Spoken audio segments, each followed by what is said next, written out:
She had come to the war zone with nothing but a bag of supplies and a quiet determination to help. No uniform, no rank, no expectation of recognitions, just a volunteer, one among many. And yet, when the letters arrived weeks later, her name leaped off the pages, scrawled in trembling handwriting, a beacon of courage in the midst of chaos. She read it and felt her chest tighten. How could someone she had only tried to help now see her as a legend? Before I tell you what happened next, tell me in the comments where you're rewatching from. I love knowing who is listening. The air was thick with the scent of smoke and dust, drifting from nearby ruins where soldiers and civilians alike moved with purpose and exhaustion. She had been walking among them for hours, passing out food, bandages, and encouragement, never once thinking of herself.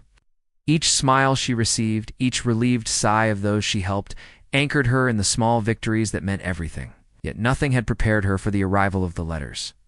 Her hands trembled slightly as she unfolded the first envelope, feeling the rough texture of the paper against her fingertips. Each letter carried stories of fear, hope, and gratitude, confessions from soldiers who had seen her work quietly, tirelessly, and selflessly.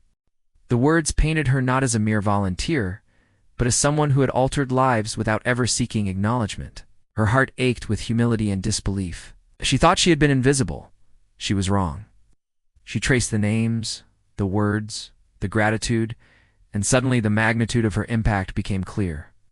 She had been ordinary in her own eyes, yet extraordinary in theirs. The letter spoke of moments she barely remembered, a hand held during a bombing, a whispered encouragement in a freezing trench, a shared ration in a time of scarcity. Each action, unnoticed at the moment, had etched her name into the memories of those who needed her most. The wind shifted outside, carrying with it the distant sounds of artillery and shouted commands. The world she had stepped into as a volunteer was cruel and unforgiving. Yet in the midst of its chaos, she had left an indelible mark. She realized that courage was not always loud. Sometimes it was gentle, almost invisible, carried in deeds done for the sake of others, rather than for recognition. With each letter she read, the room seemed to grow smaller, more intimate. The walls, dust-streaked and faded from years of war, contained a quiet awe.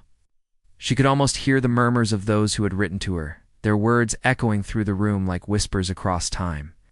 The weight of responsibility settled on her shoulders, not for herself, but for all those who had trusted her, even in the darkest moments. She remembered a boy she had bandaged, no older than 12, whose eyes had held both terror and hope. She had given him a small packet of food, a reassuring smile, and walked away, thinking nothing of it.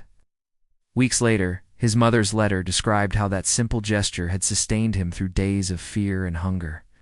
And suddenly, all the tiny, unremarkable acts of kindness she had performed were transformed into something monumental. A knock on the door pulled her from the reverie. A soldier entered, hesitating, his gaze falling on the stack of letters. "Ma'am, these are all addressed to you," he said, voice a mix of awe and uncertainty. She nodded quietly, emotion threatening to spill over. It was overwhelming, the realization that her presence had mattered so profoundly that her efforts had rippled far beyond what she could ever imagine. The climax of recognition came when she stood outside the volunteer tent.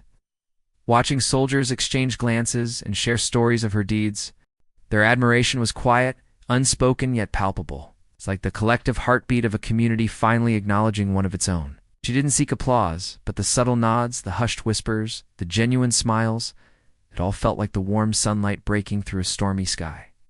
Still, there was a moral weight to her reflection. She had been thrust into life-and-death situations, witnessing horrors that tested her sense of right and wrong. Every choice carried consequences. Could one person truly make a difference in the vast machinery of war? The answer came in the letters, yes. The measure of impact is not in recognition, but in the lives touched, the hope restored, and the courage inspired. As the sun dipped behind the distant hills, casting long shadows over the battered landscape, she felt a quiet peace. She had been a volunteer, nothing more in her own estimation. Yet the world had seen her differently. And she understood that greatness often comes quietly, without fanfare or expectation.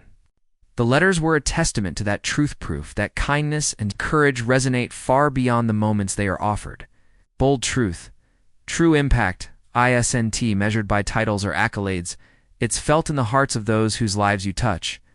She folded the letters carefully, placing them in a safe corner. Outside, the wind whispered through the broken trees, carrying with it the sounds of resilience. Soldiers marching, children laughing, people rebuilding.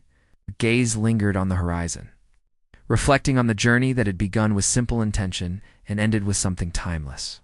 Because acts of courage, however small, never vanish, they echo, they inspire.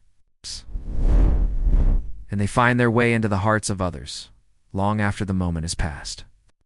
She turned to leave, stepping lightly over the dust and debris, carrying with her the quiet knowledge that a volunteer's work, done with unwavering dedication, could leave a legacy far greater than any expectation. And as the last light of day touched the torn landscape, she smiled softly, understanding that even in the chaos of war, one person's humanity could shine brighter than the darkest night. If this story inspired you, comment below where you're watching from and subscribe for more stories of courage, selflessness, and quiet heroism that change lives in ways we often never see.